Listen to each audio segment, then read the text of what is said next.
I am second issue, very much unrelated.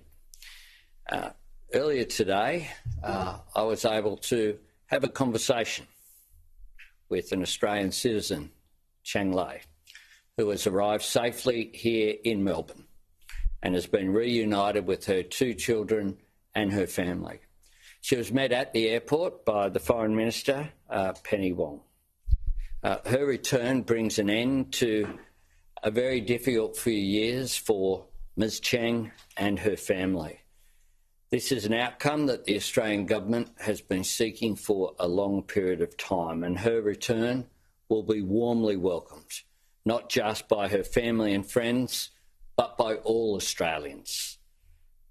When I spoke to Ms Cheng, I welcomed her home on behalf of all Australians. And the Australian government will continue to provide consular support to Ms Cheng and to her family. As has been the case throughout her detention, our focus remains on her interests and welfare, and we ask that her privacy and that of her family be respected at this time as she adjusts to what has obviously been a very difficult and traumatic period for her in her life.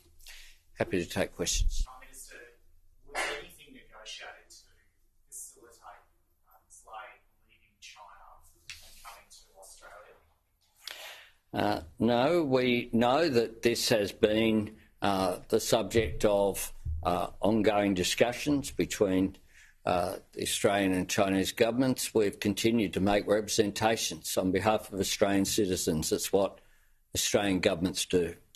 And I was pleased to meet with President Xi on the sidelines of the G20 summit in Bali last November.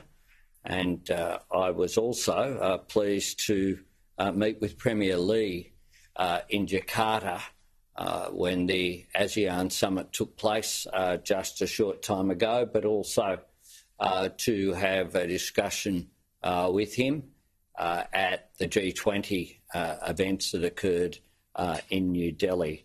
Her release follows the completion of judicial processes in China.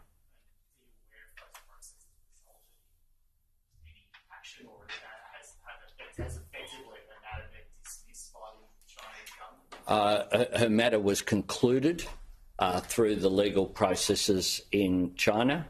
This is something that we have advocated for a long period of time.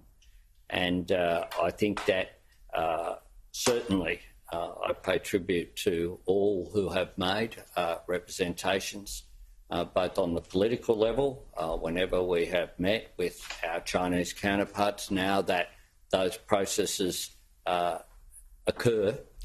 For a while they didn't, but also at an officials level as well. I pay tribute to the ongoing work that our Department of Foreign Affairs and Trade people consistently do extraordinary work for Australian citizens overseas.